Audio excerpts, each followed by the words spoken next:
Hi, friends.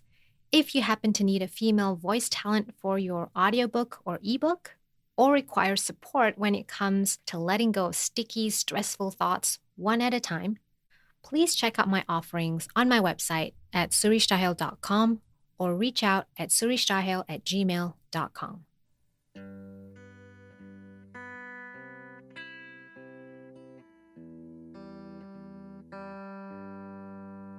Happy New Year, ladies, and everyone listening in. It's January 16th, 2024. Did you have a good holiday? I'm so glad to welcome you to episode 20 of Doing Things on Purpose, the podcast that empowers women to take charge of their time, health, relationships, and money by doing things on purpose. I'm your host, Suri, and thanks so much for taking the time to join me today. Let's begin, as usual, with the all-important mom check-in, which comes in two parts. The first part is about self-care. Now, if you follow me on social media or have heard my last podcast episode, you know that I'm in the midst of Yoga with Adrienne's free 30 Days of Yoga journey on YouTube, which runs all throughout this month of January. So I hope you're with me. The playlist is titled Flow. You can find it on Adrienne's YouTube channel and subscribe to the playlist. I'll also include a link to it in the show notes. If you haven't already, please do consider checking it out because there's just something so powerful about the intention and the action of taking the time to pause and to practice some self-care to support you each and every single day. Because just imagine if you decided not to change your baby's diaper or not to cuddle your baby for one whole day, let alone one whole week or one whole month.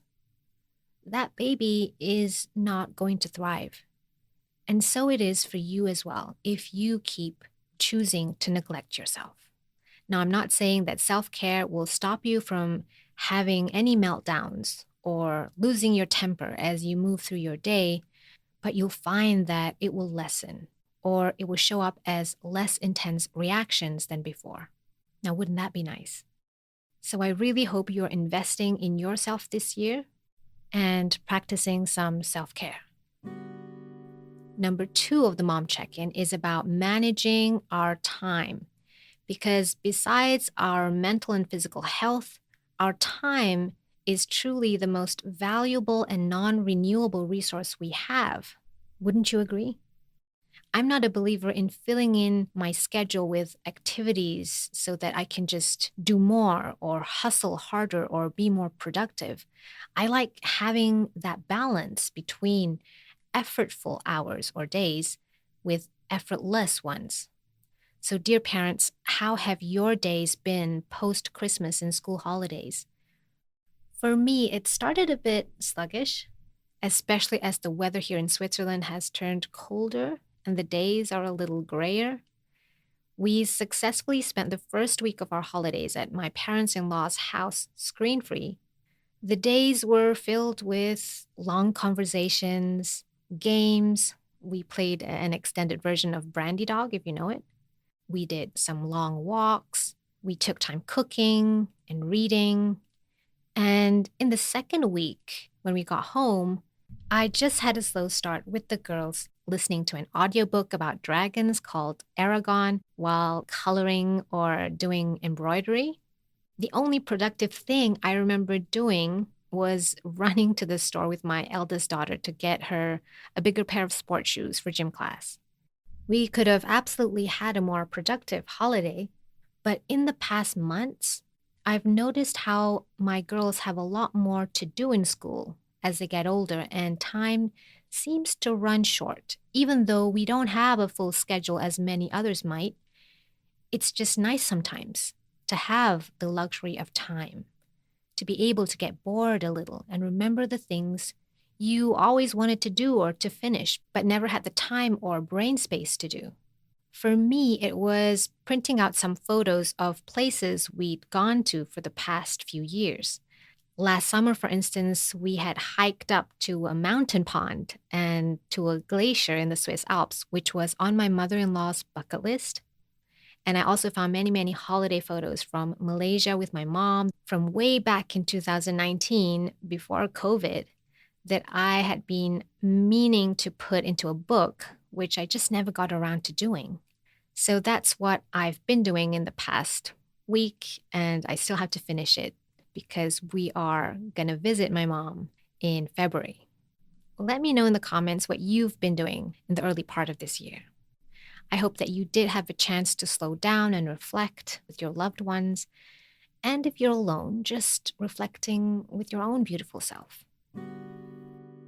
Today, in the first episode of the year, I thought we could talk about setting purposeful intentions for the new year. New Year resolutions usually have a definite goal and a beginning and an end, right?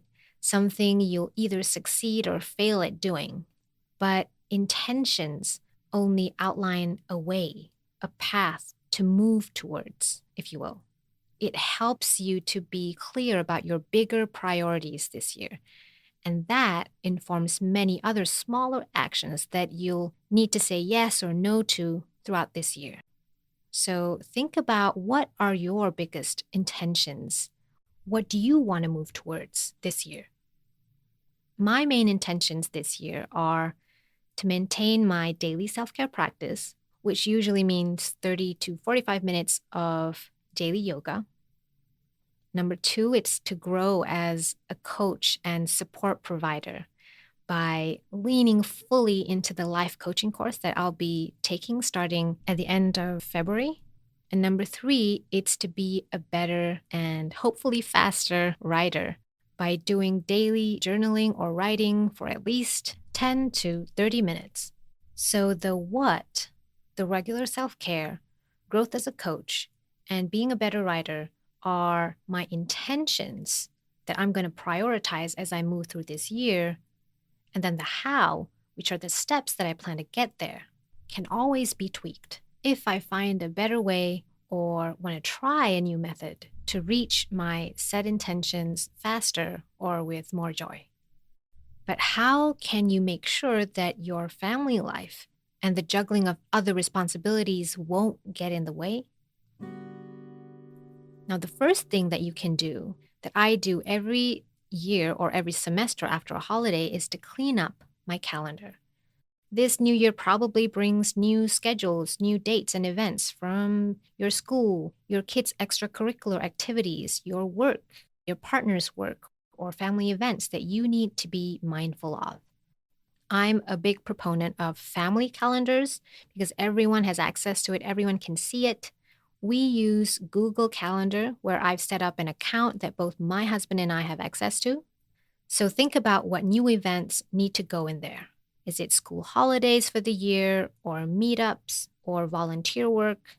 And which events have new details that you can now add in the notes section?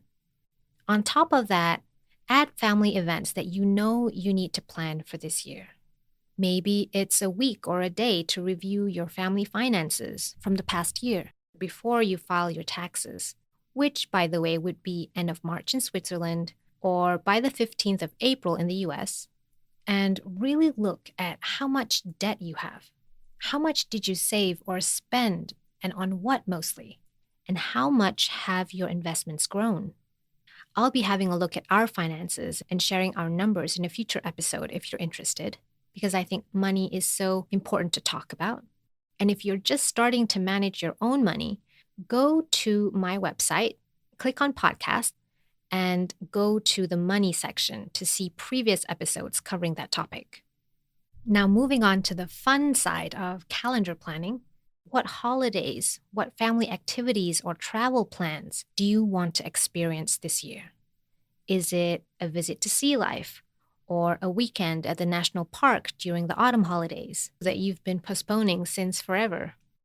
Having an idea now sets you up for success later because you'll be able to anticipate and plan ahead the time and the money to finally make it happen. And you'll also be clear about what's possible and what's not based on your personal situation. A big tip on how to not just have this digitally is that you can make a physical paper version of the family activity calendar. In our family, it's titled 2024 Family Activity Planner. Then underneath, I split it into 3 columns. Column number 1 is the month, column number 2 is what, and column number 3 is how much. So under month, list down all the months, obviously, maybe in block letters like I do, all the way from January down to December. Under the what column, you can fill in things like birthday parties to plan, your anniversary dinner, tickets to the circus or theater, your summer trip, a visit to the swimming pool or the art museum, and so forth. You can also add in times when you expect to spend more, like during Christmas. And under the third column, how much, write down how much you anticipate this activity is going to cost you.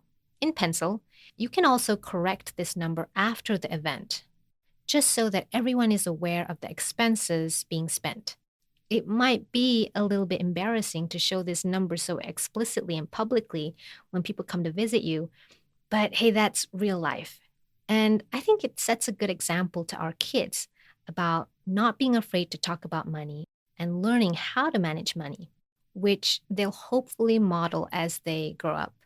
To make this list a family activity and even more fun, I like to write the title and months using block letters so my kids can color it in and feel like they're participating in the process. They can also see what's already planned out, and they get a chance to share what their ideas are for the year. And then we put this list up next to the kitchen wall where I also have all their school and activity schedules put up. I love this approach so much because not only do we have one piece of paper where we can see what we have to look forward to throughout the year, but as we move along, we can also look back and remember the things that we've done earlier on that year because we tend to forget. We tend to complain that we never get to do anything fun, like so-and-so family who seems to have it better than we do. We forget about the fancy New Year's brunch that we had in January or the fun trip to the circus we splurged on in spring. So whenever you feel a bit down, you can always look back at this list and see that you did good. Or maybe you'll be prompted to add something fun in the coming months ahead that are currently just waiting to be filled. Because fun little activities done regularly are more doable and helpful to the well-being of your family than any one-off big event or big holiday, in my opinion. Because those positive experiences will accumulate and help strengthen your relationships over time. So I do hope you'll try and create your own family activity planner for this year. It only takes a few minutes of your time, and as I said, you can keep filling up that calendar more and more as you move along the year. It's not something that you have to complete in one sitting. But pace yourself. Consider putting just 1 or maximum 2 planned family activities per month. Let me know in the comments when you've made yours and also what intentions have you set for yourself this year. I'll be sure to share a photo of our finished family activity calendar on social and on the show notes of this episode at suristahel.com/20.